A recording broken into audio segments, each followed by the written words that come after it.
Carnet d'art sur le bateau Annecy Off après le concert de Dynamo que nous recevons sur le plateau. C'est maintenant. Ouais, maintenant. Merci.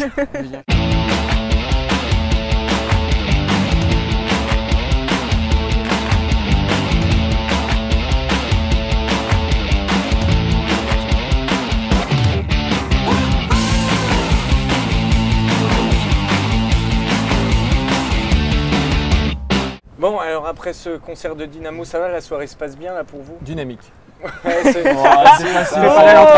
Mais c'est le premier qui l'a fait. Ouais, un point aussi. Non, tout va bien, on est sur le toit du bateau, c'est vraiment agréable. Il fait pas un peu frais là? Un peu frais, mais on serre les dents, ça va. On fait On a semblant. de la bonne musique pour nous chauffer. C'est la musique qui nous fait des frissons, Ok. pas le froid. On commence tout de suite par votre chronique. C'est le moment de démonter le groupe qu'on vient d'entendre, c'est ça? Yes. Ça s'appelle Accordez-vous.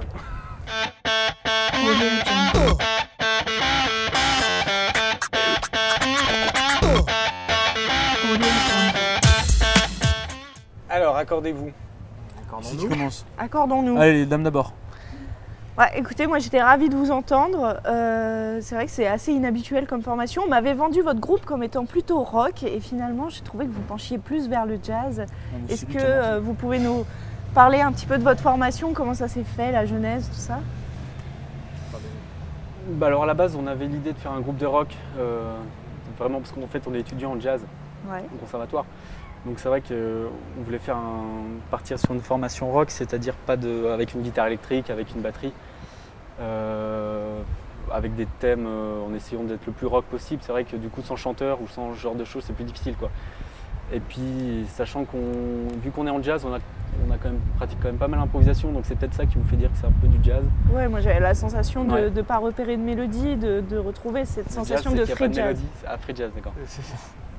Ok. Oui, il y a un peu de ça, oui. Je suis néophyte en musique, alors si j'utilise les mauvais termes ou de mauvaises idées, vous avez le droit de me reprendre. C'est hyper justifié. Trash bop. Le pro du jazz, c'est lui. Voilà. Oulala. Alors, on va finir par lui, mais vas-y Kylian. Ils auront tout dit. Alors, moi j'ai bien aimé, vraiment. J'étais plus dans l'optique free jazz, moderne jazz. Après, c'est vrai que j'étais pas l'oreille pour comprendre toute cette musique. Pourtant, j'ai traîné dans pas mal de clubs de jazz. Après, c'est vrai que t'es toujours au bar. Toujours au bar, c'est ça. Merci de l'info. Non, mais ça, c'était surtout l'ambiance aussi qui était cool. On est sur le bateau, on entend un groupe qui fait des balances avant l'émission. On descend du pont, on va dans le cœur du bateau. Et là, il y a un concert qui se lance et le son sonnait bien. Et moi, j'ai vraiment bien aimé. Merci. Arnaud, ton avis? Alors, toi qui es le pro du jazz. Voilà, on attend ton avis depuis le début de la soirée et enfin on va l'avoir. Allez, c'est ton tu tour. mets la pression. Oui, donc j'ai adoré, clairement. C'est vrai qu'à la base, je vous avais parlé, je m'attendais vraiment à du rock. Rien pour me déplaire, j'étais agréablement surpris, mais on sent clairement l'influence jazz, voire free jazz sur certains morceaux, sur les deux sax à l'unisson ou plutôt en discordance totale. C'est porté par un pôle rythmique qui est lui plutôt clairement rock, on n'entend pas de shabada, etc. Et du coup ça donne une ambiance vraiment mixte. J'ai pensé sur certains morceaux à une fanfare, à l'essence du jazz justement, avec des cuivres et un rythme effréné. Ça m'a vraiment plu, c'était dansant. Et puis voilà, je vais m'arrêter là parce que... Non mais j'adore ta tête quand tu parles de jazz, quand tu te transformes. Oui, c'est sa moustache qui est fou. Bonjour, C'est plus le même Arnaud, il aime les choses alors que d'habitude il est grincheux, aigri. Une petite lueur dans l'œil. En plus, on a la chance de voir le libellule qui arrive à quai, qui va percuter le cygne dans quelques secondes. Les femmes et les enfants d'abord. Donc on reçoit Antoine Lombard, saxophoniste. On peut te décrire comme ça, sauf que tu es saxophoniste, tu as plusieurs saxos. Voilà, c'est une de tes particularités. Ok, on va en parler. Et Alexandre Chéniaud, saxophoniste aussi. Et que saxophoniste? Parce que tu utilises un autre instrument aussi. Mais c'est du saxophone aussi en fait. C'est un saxophone bizarre. C'est un saxophone bizarre. C'est le saxophone sopranino. Qui ressemble à une clarinette. Qui ressemble à une clarinette. C'est ce que je voulais dire, j'ai pas osé tout à l'heure. Je vais passer pour un inculte. En fait, oui, il n'est pas très courant. C'est un modèle qui est moins utilisé que ceux d'avant, mais voilà, il est au-dessus du soprano en fait. C'est édition limitée collector voilà, pour Carnet d'art. C'était l'avis de la brochette de chroniqueur, était pas mal, c'était accordez-vous.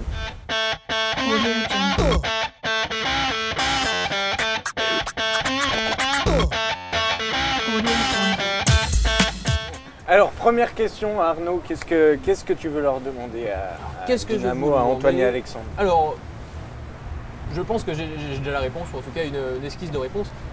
Pourquoi cette diversité justement de sax? Ben, ça met de la dynamique déjà. Enfin, on avait besoin de. Enfin, c'est pas pour faire un jeu de mots. Hein. Non, mais le nom est très bien trouvé. Il avait déjà été fait. En plus, il a déjà été fait. Voilà. Qui c'est qui pédale en bas pour. Non. C'est celle de trop. C'était la blague de trop. Générique. Oui, non, puis parce que tout simplement on les joue, quoi, donc autant s'en servir. Et puis on a différentes, entre le baryton et le soprano, on a vraiment les deux extrêmes. Vraiment, en fait, du coup, on a une palette de sons assez intéressante, quoi. Et est-ce que c'est vraiment différent de jouer du soprano et de l'alto? Ouais, tout change? Bah, c'est deux beaucoup plus gros, quoi. Du coup, il y a beaucoup plus d'inertie et le tube est plus gros, donc il faut le remplir aussi beaucoup plus que le sopranino. Après, les petits instruments, c'est plus dur à jouer aussi pour la justesse, tout ça, quoi. Il y a plein de paramètres qui rentrent en jeu. Des hommes complets. Kylian? Et vous parliez tout à l'heure de votre volonté de monter un groupe de rock, et justement ce qui manquait c'était quelqu'un qui chantait. Est-ce que vous allez vous lancer peut-être, parce que vous avez parlé de jazz ou des twists, c'est de là qu'on s'inspire, mais pas que. Est-ce que justement le mais pas que, c'est qu'on va avoir une chanson plus tard, un chanteur avec Dynamo? Pourquoi pas? Un chanteur, peut-être pas forcément nous, mais quelqu'un qui sait chanter réellement. Pourquoi pas, ouais, ça peut être envisageable. Ça s'accorde un peu avec votre vision un peu de la musique que vous proposez? Ouais, c'est ce qu'on aime écouter aussi, le rock avec des chanteurs, le jazz. Donc c'est vrai qu'un mélange des deux, c'est... Vos influences d'ailleurs, ça tourne autour de quoi? Des noms. Britney Spears comme toi? Des noms. J'adore Britney Spears. Il y en a plein, je sais pas... Une petite trilogie. On va dire Ornette Coleman, Charlie Parker. Après dans le rock, on a qu'à dire The Doors et Led Zeppelin. Et puis en reggae, les Roy Smart. Je sais pas si vous connaissez. Ouais. Alexandre, tu veux peut-être dire quelque chose? Tu as réagi à The Doors? Oui, non, pas The Doors. Non, bah, après chacun ses goûts. Mais mais juste. En fait, cette question justement du format rock, c'est surtout que. Pour revenir justement à cette histoire du jazz, ça a quand même évolué. Le stéréotype du Shabada, tout ça. Ça fait déjà depuis 20 ans qu'on peut entendre des gens comme Marc Ducré ou Dominique Pifarelli, des personnes comme ça de la scène plutôt jazz justement, qui se mettent à jouer avec des guitares électriques, arrêter complètement les formules standards, de faire du Shabada, des grilles, tout ça, et au contraire d'aller dans quelque chose de beaucoup plus... Une fusion. Voilà, exactement. Mais c'est une énergie finalement, qu'on a entendue ce soir, qui existe déjà depuis 20 ans, quoi, à peu près, même peut-être plus, j'en sais rien. Et nous, c'est vrai que... Oui, voilà, exactement. La période électrique de Miles Davis, par exemple, il y a un peu de ça. C'est vrai que nous, je pense qu'on est un peu parti dans cette dynamique-là, au départ, inconsciemment, quoi. En prenant en référence peut-être des choses qui nous parlent plus. Je pense au collectif Coax, par exemple, qui est à Paris, qui font des choses un petit peu dans ce même état d'esprit. Et voilà, donc c'est vrai que pour le moment, c'est peut-être c'est assez frais aussi, faut le dire, ce groupe. Donc du coup, ça ressemble peut-être un peu à du free, mais il y a quand même une volonté d'avoir ce rock. Alors, est-ce qu'il y aura un chanteur? On verra bien, mais c'est pas impossible. Voilà. Dynamo, la machine se lance, quoi. Exactement. Ça. Et vous nous avez dit que vous étiez élève au conservatoire. Est-ce que pour vous, le bagage académique comme ça, c'est vraiment une base nécessaire pour la musique? Voilà. Est-ce que vous avez pris vos gammes? Vous pouvez balancer. Bien sûr, quoi. Il faut les connaître pour être plus à l'aise ensuite, quoi. Pour pas avoir de problème de se demander qu'est-ce que je vais jouer, machin. De ne pas avoir de problème technique, même pour le son, tout ça, le saxophone. Vous n'avez pas l'impression que ça vous crée un carcan, une limite après, ça dépend des gens. dans vos choix, de vos orientations? Tout dépend ce qu'on veut jouer aussi. C'est-à-dire que c'est sûr que c'est pas en faisant de la musique de chambre qu'on va jouer le répertoire qu'on a fait. Mais voilà, je veux dire, nous, on a de la chance d'avoir un prof de jazz qui est assez ouvert justement au conservatoire pour ce genre de choses-là aussi. Donc bon, tout dépend. Il y a des choses à prendre un peu partout. On en fait ce qu'on en veut, quoi. Vous jouez dans d'autres formations chacun aussi? Plus orienté On a un quatuor de saxophone. Oui. Donc là, c'est encore plus free. Free sax. Pour l'instant, non, c'est vrai que pas d'autres, vraiment. Après, je sais pas si tu as des trucs toi à côté. Enfin, c'est vrai qu'à côté, il y a des projets annexes, plus de musique traditionnelle ou des choses comme ça, mais bon, ceci dit, c'est un petit peu en stand-by parce qu'à Annecy, c'est un peu dur de retrouver ce genre de chant, de groupe, quoi. Donc voilà. Mais on a fait plusieurs projets aussi cette année. Voilà. Et est-ce que cette volonté justement de mixer un peu, d'aller vers la fusion rock, de sortir le jazz de son petit terrain, est-ce que c'est une volonté de ne plus aller vers un jazz élitiste un peu fermé, d'ouvrir un plus large public? Oui et non, c'est-à-dire qu'on se pose pas vraiment la question, on joue aussi ce qu'on aime. Donc c'est-à-dire qu'on n'est pas là à dire est-ce que ça va plaire ou pas, est-ce que ça va machin, on dit on aimerait faire ça, voilà. On a envie de jouer ça, on joue ça quoi. Puis justement, je pense qu'il y a surtout cette histoire, au contraire, de peut-être chercher à rendre les gens un peu plus curieux aussi. C'est-à-dire que c'est pas parce que justement c'est pas cadré que c'est réservé à une certain public ou quoi. Non, au contraire. Enfin, justement, c'est se dire finalement tout ça c'est du son et puis ayons la curiosité de voir ce que ça donne quoi. En tout cas, vous avez votre musique et votre style. Il y a un style dynamo. On peut le dire. Si. C'est assez frais, donc je pense. Faut. Mais oui, certainement. Après, c'est peut-être les jeux aussi des différentes personnalités qui font cet effet, mais je pense qu'il y a encore quelque chose à souder, peut-être. Enfin, je sais pas ce que tu en penses. Sur eux, il y a encore du travail. Il y a souvent des phrases toutes faites sur la musique. Par exemple, on dit souvent le jazz, c'est l'école de la musique. Toutes les personnes qui savent jouer du jazz peuvent jouer de tout.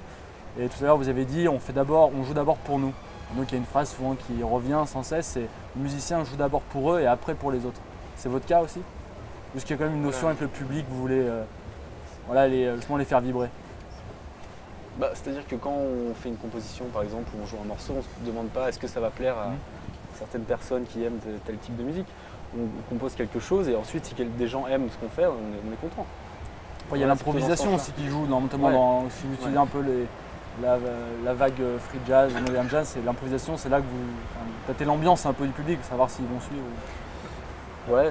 En fait, du coup, je pense qu'il faut prendre le problème à l'envers, c'est-à-dire que justement, pour reprendre ce que disait Antoine, on fait des compositions, mais quand on fait des compositions, on ne cherche pas forcément à justement être hyper scientifique, incompris, etc.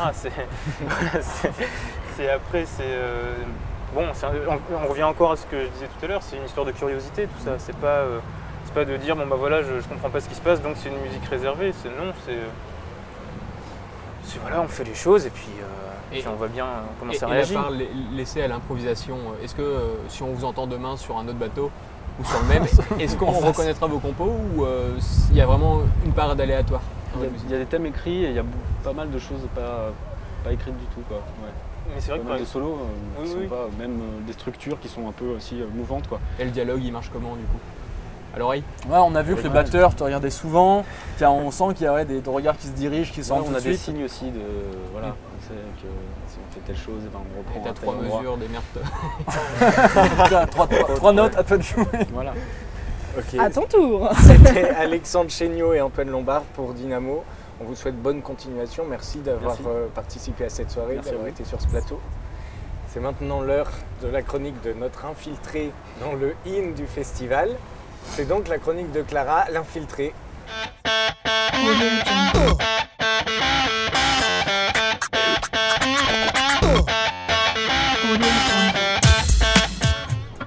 Alors Clara, qu'est-ce qui s'est passé aujourd'hui dans le hymne?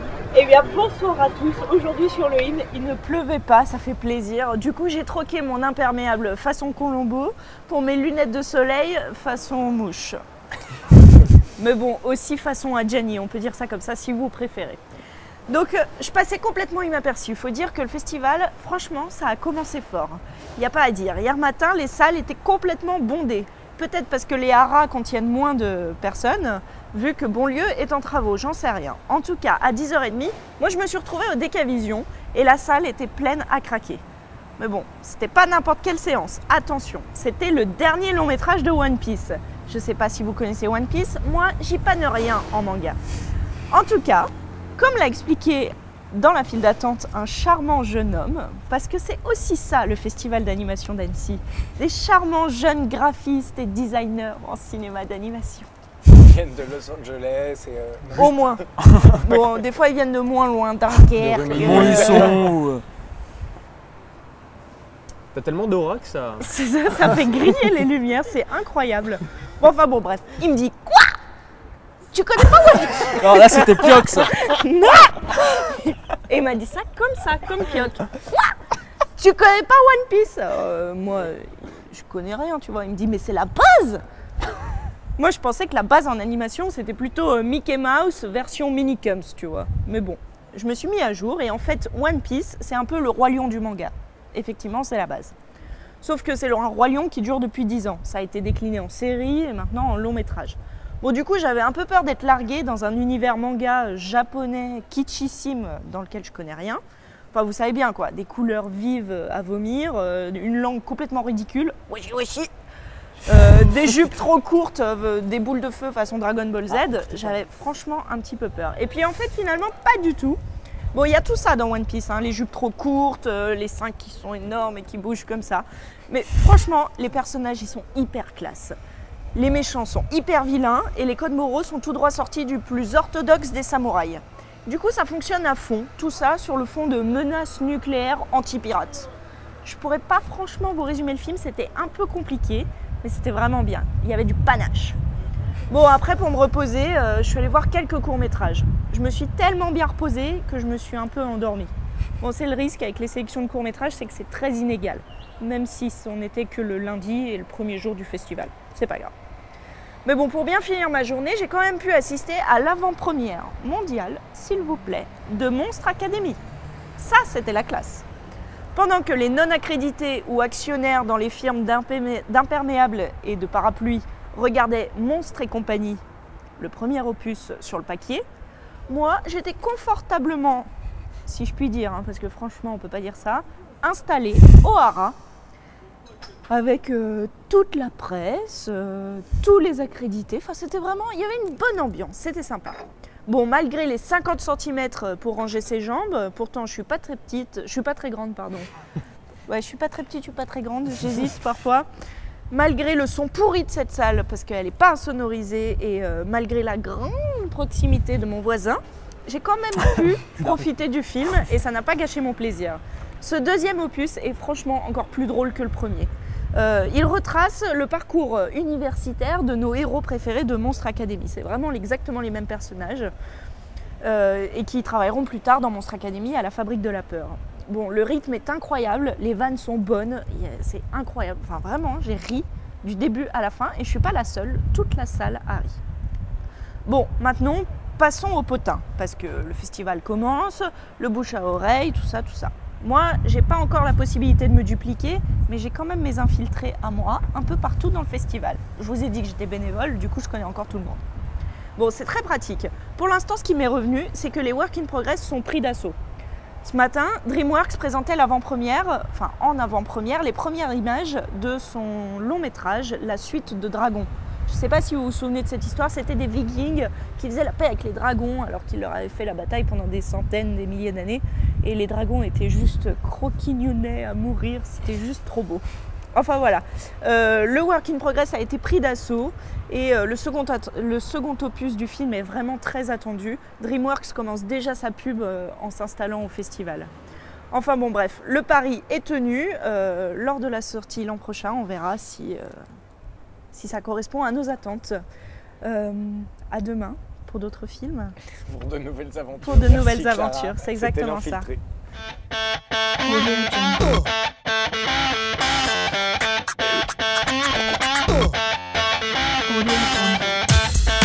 Alors, on va recevoir maintenant ce qu'on a appelé toute la semaine notre invité mystère. Ah oui. Notre invité mystère qui aujourd'hui est Julia Rowe. On va en parler évidemment, vous allez nous en parler, vous allez critiquer ce qu'on va voir. Ouais, le dernier fait. Et je vous propose donc de regarder le teaser d'une de ses productions.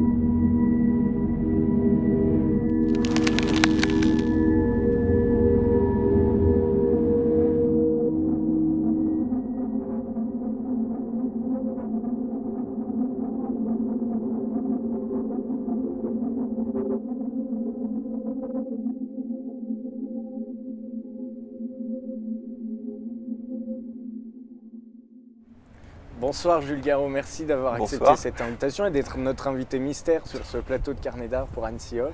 Merci. Donc ça c'est votre dernière production? C'est ça. E.T. C'était un trailer en fait, une sorte de remake qu'on devait faire à partir de films qu'on nous a donnés. Au départ de l'année, on a hérité d'un film et on a dû refaire un trailer à partir de un peu à notre sauce en fait. Donc on a choisi de faire un E.T. horrifique parce que quand on a vu la première bande-annonce, la bande-annonce originale d'E.T., c'était vraiment assez effrayant. Donc on s'est dit on va faire quelque chose de vraiment effrayant. Alors on va commencer par vous présenter et c'est Clara qui va s'en charger. Oui, alors je suis très émue de vous présenter Jules Garot. Je ne vais pas vous mentir, je ne vais pas te vous voyer Jules. Nous sommes amis depuis le lycée. Je suis ravie de te recevoir ici pour que tu nous parles de ton école, l'Animation Workshop. Je sais qu'avant ça, tu as eu un parcours en animation. Moi je t'ai connu, tu faisais de l'illustration pour des journaux, etc. Tout à fait. Je serais vraiment contente que tu nous parles à la fois de ton travail sur ce trailer, à la fois de ce que vous faites dans cette école et de comment tu vois la suite pour l'animation 3D. Ok, alors par où commencer? C'est beaucoup, c'est vaste au programme, ouais, par où commencer? Bon, moi pour mon parcours très vite fait, j'ai commencé par faire du cinéma à Annecy et ensuite je me suis dit que de combiner l'animation et enfin le dessin et le cinéma c'était pas mal, ça m'a permis d'évoluer vers l'animation. Il y a de ça 1 an et demi en fait, il y a un copain qui bosse dans une société de production. Je sais pas si j'ai le droit de citer des noms, mais bon bref, qui m'a parlé de l'Animation Workshop, qui est une école danoise. Et c'est vraiment une très bonne école, ne serait-ce que parce que là-bas on est obligé de parler anglais. Donc bon, faut déjà se décider à passer le pas, à se mettre un petit coup de pied aux fesses et puis je pense que c'est vraiment important dans tout ça de parler bien anglais si on veut aussi pouvoir outrepasser le marché français. Tu penses qu'il faut être mobile dans votre métier pour être concurrentiel sur le marché, tout ça? Je pense que d'avoir l'anglais dans sa poche, c'est un gros plus parce que bon, le marché français est assez étendu, mais le marché international, c'est quand même bien d'y avoir accès. Parce que quand on fait ce métier-là, quand on est dans ce milieu-là, on rêve des États-Unis et des gros studios. Silicon Valley. Ouais, alors Silicon Valley, je sais pas, mais en tout cas, c'est... Bon, si on peut espérer rentrer à Pixar, on peut aussi espérer rentrer à DreamWorks, à Sony Pictures. Les studios se multiplient un peu partout dans le monde, donc on peut aussi avoir des expériences fabuleuses, ne serait-ce qu'en Inde, parce qu'il y a aussi des choses à faire là-bas. Il y a souvent de l'animation qui est faite là-bas pour des studios et des fois c'est assez marrant et assez dépaysant d'aller là-bas. Donc de façon générale, on parle de pays qui émergent complètement, qui ne sont même pas émergents, ils sont déjà émergés comme la Chine, l'Inde. C'est vraiment des lieux où il se passe quelque chose en ce moment? Alors en fait, la chose est que c'est plus des pays où pour l'instant on a des petites productions. Mais c'est sûr que ça doit être assez dépaysant et très intéressant d'aller là-bas, ne serait-ce que pour voir différentes méthodes de travail. En Asie, le pôle pour l'animation, c'est plutôt le Japon. Ouais, ça va plutôt être le Japon. Peut-être la Corée, il y a des choses qui sont bien en Corée, qui commencent à sortir. Je crois que l'année dernière, il y avait Couleur de peau miel. Je dis peut-être une bêtise, c'était peut-être pas coréen. C'était une coproduction française. C'était peut-être une coproduction française. C'était une question, tu demandes à Clara. Mais pardon, ouais. Clara. Tout ce qui est manga. Non, c'était pas du tout un manga, c'était un film sur l'adoption et le réalisateur était coréen de naissance et a réussi à faire coproduire son film à la fois par son pays d'accueil et son pays de naissance. Donc voilà, très joli comme à moitié juste, voilà. Mais c'est vrai que le Japon, pour l'instant, c'est assez fermé en termes d'animation, c'est-à-dire que pour travailler au Japon, il faut plutôt parler japonais qu'anglais, donc ça reste assez compliqué pour les Européens que nous sommes. Donc voilà, c'est un invité mystère international. C'est ça, voilà. Tout à fait. Je vous ramène pas n'importe quoi.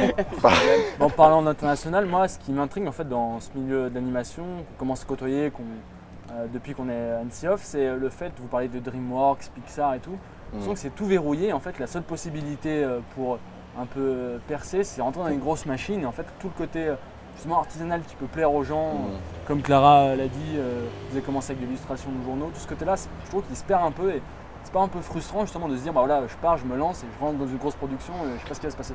Alors je pense que ça se passe jamais comme ça, c'est-à-dire que déjà on doit faire ses preuves dans des plus petits studios, on doit prouver que déjà on sait bien animer avant de pouvoir rentrer vraiment dans des grosses productions et c'est vrai qu'après c'est aussi beaucoup de chance, c'est d'abord d'avoir la capacité de parler aux gens, de communiquer, parce que c'est énormément à propos de communication.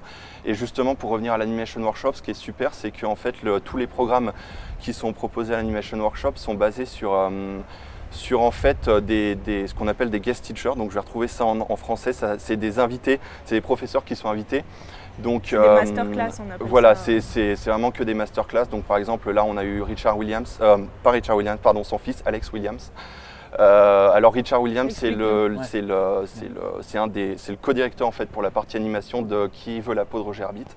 Et voilà, il est particulièrement connu parce qu'il a sorti la Bible de l'animation. Donc tout bon animateur se doit de posséder une Bible sur son bureau et de la consulter pour un cycle de marche ou un cycle de course. Voilà. Tous les soirs. Voilà. Et ouais. Oui, justement, Oui. tu as dit que tu avais commencé dans le cinéma pur et dur. Est-ce qu'il y a une dimension qui te manquerait, plus tactile ou plus psychologique? On parlait de direction d'acteur tout à l'heure. Est-ce qu'on n'était pas dans une tour d'ivoire ou une tour de pixels? Tour de pixels, ouais, c'est intéressant comme terme. Non, je pense pas parce que, enfin, je sais pas. À vrai dire, je me pose beaucoup de questions sur mon avenir en tant que professionnel. Non, mais c'est vrai que ce qui est assez fascinant avec l'animation, c'est que tu peux faire tout de A à Z. Donc, tu peux te planter de A à Z, mais aussi tu peux faire des choses qui sont vachement bien et tu peux vraiment créer un monde. Et tu peux essayer vraiment d'apporter des choses nouvelles et d'apporter des nouvelles techniques. Après, ça serait plutôt le côté CG parce qu'en fait, dans l'animation, il y a clairement les animateurs, donc les gens qui s'occupent de faire bouger les choses, tout ce qui bouge basiquement, et c'est sur nous que ça repose. Et après, il y a tout ce qui est modélisation, mise en lumière, création de décors, tout ça. Donc ça, c'est plus la partie CG. Décor, donc computer, graphic artist, CGA, ce qu'on appelle CGA. Je vais faire le méchant un peu. Ouais. Tu as dit créer un monde, c'est ce qui revient beaucoup dans les jeunes réalisateurs de films d'animation. Est-ce que c'est pas une facilité de retomber sur un remake de quelque chose parce qu'on ne crée pas? Est-ce qu'on peut inventer encore quelque chose en animation? Alors je sais pas si on peut encore inventer quelque chose. Ce que je dirais, c'est qu'il y a des histoires qui sont bien racontées et il faut trouver des histoires simples et les raconter d'une façon qui soit jolie et qui soit prenante. Et je pense que tout simplement quand on fait un film, on peut être tenté de passer par des moyens techniques qui soient énormes, mais si l'histoire elle est mauvaise, on s'en apercevra, on s'en rendra compte et ça restera pas.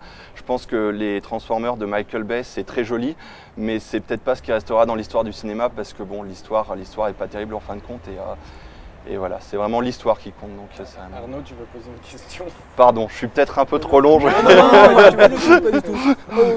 Non, pas forcément. Si. Qu'est-ce qui t'a donné envie de faire du film d'animation? Un film culte?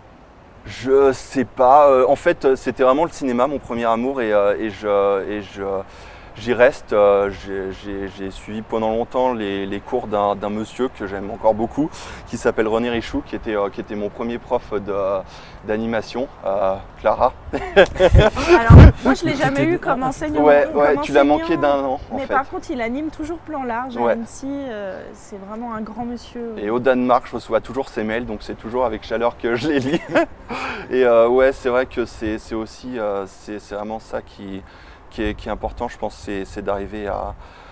Ouais, enfin bref, c'est vraiment ça que j'aime, les films. Et le film culte? Le film culte, pardon.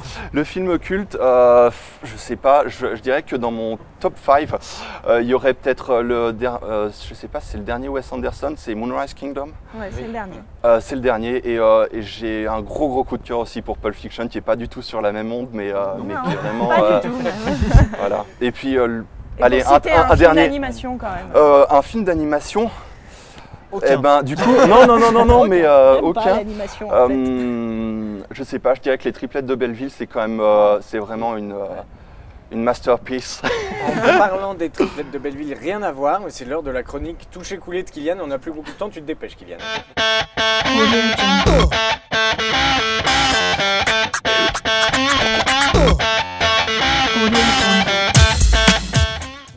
parliez. C'était la chronique touché couillé. Ouais, tu voulais de me dépêcher du coup. Ça sera coupé après. C'est ça que t'as prévu tout à l'heure. Mais non, vas-y. Vas-y. Bon, on est prêt? Ouais, on est prêt? C'était pas prévu ça. Ah. C'était de l'impro total. Non, donc vous parliez tout à l'heure de l'histoire du cinéma. Donc j'ai 10 questions, 10 répliques de films. On va savoir si vous êtes vraiment calé en histoire du cinéma. D'animation. Waouh. Attention. D'animation, 10 ok. questions. Ok. P. Sherman, 42, Wallaby Way, Sydney. Oh, Qui a dit facile. ça? Eureka dans La Petite Sirène, Doris, Le Monde de Nemo ou Jack dans Bernard et Bianca au pays des kangourous? On ne souffle pas. Hé, Clara. Je sais rien en plus. 5 secondes, 5. La phrase encore une fois, c'était quoi? P. Sherman, 42, Wallaby Way, Sydney. 0. Bah ça doit être Nemo ça non? Ah, Ouais, ça ouais, passe. je me disais Touché. aussi. Ça passe, ça Ouais. passe. Ça passe. Touché, Deuxième touché. question. Oh, à propos, si vous tenez vraiment à le savoir, c'est là qu'il est allé. Mais qui donc? Un certain lapin. Vous en êtes sûr? Sûr de quoi? Qui est allé par là? Qui donc? Tu joues bien. Au pays des merveilles, La Belle et le Clochard, Blanche-Neige et les 7 nains, Ouais, les Aristochats. Alice au pays des merveilles. Bingo. Peut-être. Allez, on va dire 2 points. L'histoire de lapin. Qui a dit, attention, grande phrase et j'y tiens, n'oublie pas qui tu es. Sur fond de savane. On va aider un peu. Geppetto dans Pinocchio, Zeus dans Hercule, Moussafa dans Le Roi Lion et Kala dans Tarzan. Moi je vote pour Pinocchio. Sur fond de savane. Ouais, mais justement, il est fait en bois, je sais pas, en bois de baobab. C'est la savane dans le Bon, monde de la baleine. en bois de baobab, on va dire. C'est la bonne réponse, j'espère. 4ème son. J'ai faim, moi, maman. J'ai faim. Bambi, les 100 Dalmatiens, les Aristochats, Chicken Little. C'est tous des animaux là par contre. J'ai faim, moi, maman. Ça doit être dans les Aristochats, Tout ça? à fait. Alors merci Clara, on sait que tu le connais, mais faut pas non plus spoiler. Chapeau. Vas-y, tu peux zigouiller Zerg. Hercule, Wall-E, 100 000 et une pattes ou Toy Story. Toy Story? Bingo. Et toi, t'es quoi? Une chèvre? Bernard et Bianca, encore. Mulan, Kung Fu Panda ou La Ferme se rebelle. Waouh, alors, c'est la ferme se rebelle, je pense pas, mais c'était quoi? Parce que tu les as dit tellement vite. Bernard et Bianca, Mulan, Kung Fu Panda. Mulan? Mulan, exactement. Mulan, ouais, c'est ce qui me paraît le plus probable. 3 dernières, attention. Ouais. Ne pourrissez pas le groove de l'empereur. Ah, Donc de bah, requin. Cusco. Cusco, l'empereur mégalo, tout à fait. Ouais. Cusco, ça serait peut-être mon film préféré Ah d'ailleurs. bah voilà, en on a eu animation. enfin. Pardon. Ah, Aladdin aussi. Allez, Bref, 2 pardon. dernières. J'appelle pas ça voler, j'appelle ça tomber avec panache. Dumbo ou Toy Story? Toy Story? moi j'allais dire Chicken Run. On frôle sans faute. Ça aurait pu marcher. Je vais me planter à la dernière, c'est obligatoire, je vais me planter. Qui a dit on m'appelle Monsieur Porc? Quand même, c'est un affront ça, Toy Story. Bien joué. Et le dernier, suis le vieux Rafiki, il connaît le chemin. Non, sérieusement? Ouais, mais non, mais j'ai bien le religion, je vois depuis tout à l'heure. On revient à la savane, on revient à la savane. Bravo, C'était c'est touché, dans roulé, le je crois sens. que le Garo touché. Touché. Touché.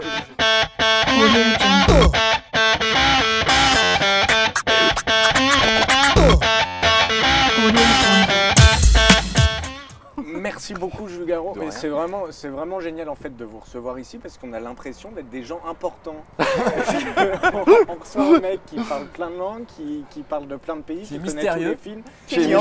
mystérieux, important, qui est qui vit mystérieux. au Danemark. Enfin, c'est voilà quoi. Merci Clara.